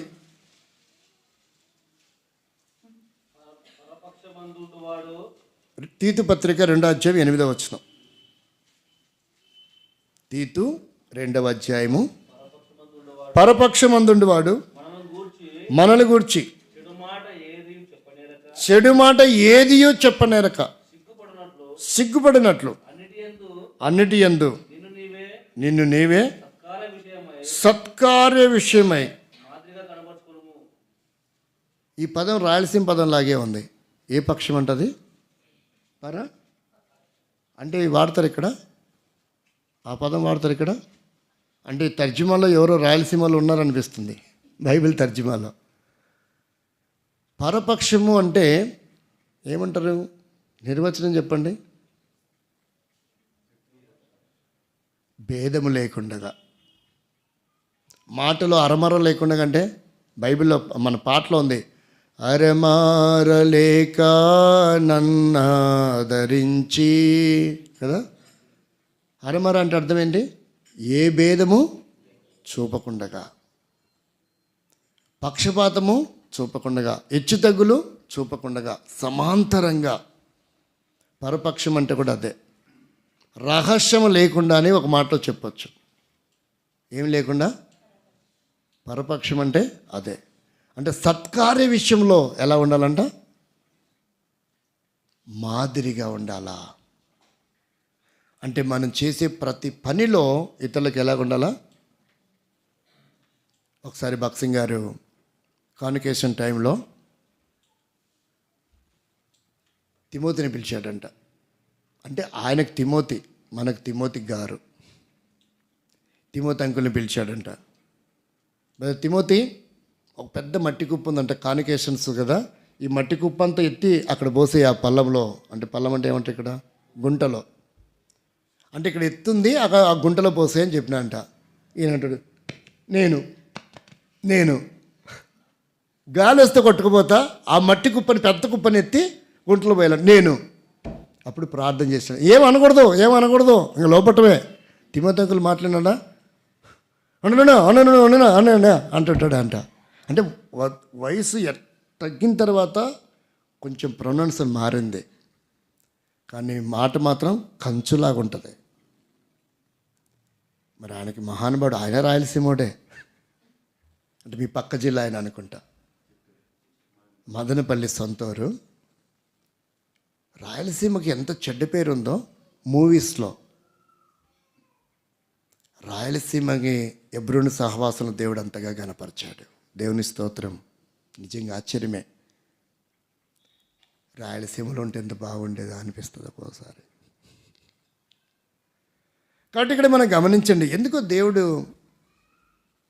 హెడ్ క్వార్టర్ రాయలసీమ చేసింటే బాగుండేదేమో అనిపిస్తుంది. సేవకుల్లో కూడా చూస్తే చాలామంది రాయలసీమ సేవకులే ఉంటారు. ఏ స్టేట్లో చూసినా రాయలసీమ సేవకులు కనబడుతున్నారు. కానీ ఎందుకనో దేవుడు ఎబ్రోన్ని హైదరాబాద్ తీసుకెళ్ళాడు. అది కూడా రాయలసీమలో ఉంటే బాగుండేదేమో. తమిళియన్స్కి వచ్చింది అవకాశం, వారు ఆ తరుణాన్ని పోగొట్టుకున్నారు. తండ్రి, కూతురు, మనవడు అందరూ కలిసి కళ్ళు తాగే ప్రాంతానికి వెళ్ళిపోయింది ఎబ్రోను సహవాసం. అయినానేమి దేవునికి స్తోత్రం. కానీ ఎక్కువ సేవకులు రాయలసీమలో. ఈ మధ్య వస్తున్నారు తెలంగాణ వాళ్ళ సేవకులు, కానీ సేవకులు అంతా ఎవరు ఉన్నారు తెలుసా? గనులుగా పిలువబడే వారందరూ మహనీయులు రాయలసీమ సేవకులే. ఒకసారి ఆలోచించండి. ఆంధ్ర రాష్ట్రాన్ని ఉమ్మడి రాష్ట్రంగా ఉన్నప్పుడు పరిపాలించింది కూడా రాయలసీమ ముఖ్యమంత్రులేనండి. 4 జిల్లాలు గడగల్లాడించింది స్టేట్ మొత్తాన్ని. ఇకపోతే జలగం వెంగళరావులు, కాసు బ్రహ్మానందరెడ్డి, ఆ తర్వాత ఎన్టీ రామారావు గారు, ఇలా కొద్దిమంది మాత్రం మిగతా ప్రాంతాల వాళ్ళు. మిగతా ముఖ్యమంత్రులందరూ రాయలసీమ వాళ్ళే. స్టార్టింగ్ నుంచి దళితుడు కూడా ముఖ్యమంత్రి అయ్యాడు, దామోదర్ సంజీవయ్య. చూడండి. కాబట్టి రాయలసీమ వాళ్ళే ఎక్కువ పరిపాలించారు. ఒక ఆయన అన్నాడు సేవకుల మీటింగ్లో, అప్పుడే శాంసన్ గారు ఎఫ్ఎస్ పీటర్ గారు మెయింటైన్ చేస్తున్న దినాల్లో అన్నాడు, పోయిన సంవత్సరం నవంబరు, అంతకుముందు నవంబర్ 6వ తారీఖున అధికారం వచ్చింది. తర్వాత కొన్ని అనివార్య కాలంలో ఎఫ్ఎస్ పీటర్ సైలెంట్గా తాళాలు ఇచ్చి సైడ్కి వెళ్ళిపోయాడు. పక్కన పెట్టండి ఆ విషయం. అప్పుడు ఒక బ్రదరు సంభాషణ చేస్తున్నారు, ఆంధ్ర రాష్ట్రాన్ని పరిపాలించింది రాయలసీమ వాళ్ళే, చివరికి ఎబ్రోని పరిపాలించేది కూడా రాయలసీమకి. ఎంత ఘనత ఇచ్చాడండి దేవుడు. ఎంత అవమానం ఉందో రాయలసీమకు, అంత ఘనత దేవుడు ఇచ్చాడు. నిజంగా ఆశ్చర్యం. ఇక్కడ మనం గమనిస్తే కడపకి ఎంత చెడ్డ పేరుందో, ఆ కడపనే రాయలసీమ మొత్తానికి ఏం చేశాడు? హెడ్ క్వార్టర్ అయిపోయింది. దేవుడు ఎంత అవమానం ఉంటే దాన్ని అంతగా గణపరుస్తాడండి. మాదిరి అవ్వాలనేది దేవుని యొక్క ఉద్దేశం. నీ స్థితిగతులు చూడకం, ప్రభువైపు చూడు, నిన్ను మాదిరిగా ఆయన ఉంచుతాడు. సత్క్రియల విషయంలో మాదిరి. 5వ అధ్యాయం 16వ వచనం మత్తయి సువార్త. త్వరగా చదవండి, సమయం చాలా అయిపోతుంది. మనుషులు మీ సత్క్రియలను చూసి పరలోకమందున మీ తండ్రిని మహిమపరచునట్లు వారి ఎదుట ప్రకాశం. అంటే సత్క్రియల విషయంలో కూడా మనం ఎలా ఉండాలంట? మాదిరిగా ఉండాలి. మొదటిది ఏంటి? విశ్వాస విషయంలో మాదిరి. రక్షణ లేకుండా మనం విశ్వాసం కాలేం. రెండవది క్రియల విషయంలో కూడా మాదిరిగా, రెండవది మాట విషయంలో కూడా మాదిరిగా ఉండాలి. మూడవది క్రియల విషయంలో మాదిరిగా ఉండాలి. 4వది చూడండి, యాకోబు పత్రిక 5వ అధ్యాయం 10వ వచనం. మరొక వాక్యం ఎబ్రీ పత్రిక 11వ అధ్యాయము 37-38 చదవండి. నా సహోదరులారా, ప్రభువు నామమున బోధించిన ప్రవక్తలను శ్రమానుభవమునకు, ఓపికకును. అంటే శ్రమలలో కూడా మనం ఎలా ఉండాలంట? అసెంచి విషయాల్లో కాదు, బాధపడే విషయంలో కూడా మనలే చూపించాలంట. అది ఆ సహోదరు చూడు, విశ్వాసులు ఎడ నిలబడ్డాడు, ఆ సహోదరు చూడు. అంటే మనం ఎవరు చూడాలి ఇప్పుడు? ఇంకా యోబునే చూడాలా. యోబు పొందిన శ్రమలలో ఇంకా మాదిరి మనం ఎవరం చూడలేం. ఒకవేళ భూమి మీద ఒక వ్యక్తిని మాదిరి చూడాలంటే భగత్ సింగ్ గారినే చూడాలి. ఇక భారతదేశంలో డబుల్ ఇంజనీర్ అయి ఉండి కళా ప్రపూర్ణుడు నటశేఖర్ అని మనం వారిని వర్ణించాలి. ఆ స్థానంలో ఉండే సర్టిఫికెట్ కాల్ చేసి తల్లిదండ్రిని, బంధువుల్ని, భార్యని, కుమారుణ్ణి విడిచిపెట్టి ఆ బైబిల్ చేతపట్టి పురవీధుల్లో తిరుగుతూ వస్త్రం లేక చలిలో, గాలిలో, మంచులో శ్రమపడి తిండి తిప్పలేక ఎంతగా ప్రయాసపడ్డాడో, ఎంతగా శ్రమపడ్డాడో. అందుకే ఇంత పెద్ద సహవాసాన్ని నిర్మించడానికి నిర్మాణకర్త అవుతూ వచ్చాడు. 20వ శతాబ్దపు అపోస్తలుడిగా, ప్రవక్తగా పిలువబడుతూ వచ్చాడు. ఎవరు చెప్పారో తెలుసా? ద గ్రేట్ బిల్లీగ్రామ్ అని చెప్పాడు, నేను బండికి ఉండే చక్రములో ఒక సువ లాంటి వాడిని, కానీ దైవజనుడు భగత్ సింగ్ గారు బండి చక్రం లాంటి వాడు.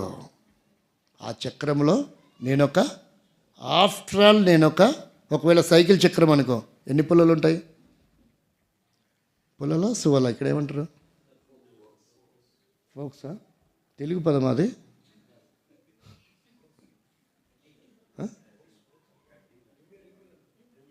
కాదండి, ఆ రిమ్ములకి అంటుకున్నవి సన్నగా ఉండేటివి కడ్డీలు, ఫోక్స్, పుల్లలు, సువ్వలు. అంటే భగత్ సింగ్ గారు ఆ చక్రం లాంటి వాడంటే నేను సువ్వ లాంటి వాడిని. అంటే శ్రమల్లో కూడా ఆయన మాదిరి. ఒకసారి ఆలోచిద్దాం. మనం దేంట్లో విశ్వాసులకు మాదిరి, మాటలు మాదిరి, క్రియలలో మాదిరి, శ్రమలలో కూడా అన్నిట్లో మనం మాదిరి ఉండాలా. ఏ మాదిరి ఉండాలా? అక్షరాలు రాసుకుంటే సరిపోదు, నేను కూడా మాదిరి అని. మంచి వాటిలో మాదిరి కాకపోయినా కనీసం చెడ్డ దాంట్లోనైనా మాదిరికి గనపరచవచ్చుగా, గజమాల వేయచ్చుగా అనుకోపోకండి. మంచి వాటిలో మనం మాదిరిగా ఉండాలి. అందుకే పౌలు చెప్తా ఉన్నాడు, తెస్సలోనిక సంఘం కష్టకాలంలో రక్షింపబడిన మాదిరిగా ఉంది. ఈ నూతన సంవత్సరంలో ప్రభు బలను సమీపించే మనం చెప్పుకుంటూ పోతే చాలా విషయాలు ఉన్నాయి. మనం ఎలా మాదిరిగా ఉన్నాం? వేరే అల్లునికి మాదిరిగా ఉన్నామా? వేరే భర్తకు మాదిరిగా ఉన్నామా? వేరే భార్యకు మాదిరిగా ఉన్నామా? వేరే తల్లికి మాదిరిగా ఉన్నామా? అల్లుడే కానీ మంచి అల్లుడు కాదు అనిపించుకుంటున్నామా? కోడలే కానీ మంచి కోడలు కాదు అనిపించుకుంటున్నామా? తండ్రే కానీ మంచి తండ్రి కాదు అనిపించుకుంటున్నామా? తల్లే కానీ మంచి తల్లి కాదు అనిపించుకుంటున్నామా? అత్తనే కానీ మంచి అత్త కాదా? మామనే కానీ మంచి మామ కాదనిపించుకుంటున్నామా? మనవడేనండి, వంశాంకురుడే, ఆ దరిద్రుడు పుట్టకపోయినా బాగుండేది, మంచి మనవడు మనవరాలు అనిపించుకుంటున్నామా? భౌతికంగానే అనిపించుకోలేకపోతే దేవునితో ఏమనిపించుకుంటాం మనం? కాబట్టి ఇన్ని విషయాల్లో మాదిరి ఉండాలా. మోకరించండి, ప్రార్థన చేసుకుంటాం. ఎన్నో విషయాలు ఉన్నాయి, ప్రభు ఎదురు చూస్తున్నాడు. అన్నిటికీ మనం మాదిరిగా ఉండాలని. శ్రమలలో, కష్టంలో, బాధల్లో, నిందలలో, అవమానములో, విశ్వాసంలో, మాటలో, క్రియలలో, ప్రవర్తనలో ఇవి ఏమీ లేకుండానే బలలో చేవేస్తున్నామా? పరీక్షించుకుందాం. ప్రభువా, నేను కూడా మాదిరిగా ఉండాలా, నన్ను ఉంచు. నా జీవితకాలం అంతా నీ సాక్షిగా ఉంటాను, నన్ను కూడా వాడుకో. దానికి ఆటంకమైనవి నా జీవితం నుంచి తొలగించు. వాటి మీద నాకు జయాన్ని ఇవ్వు. ప్రార్థన చేసుకుందాం.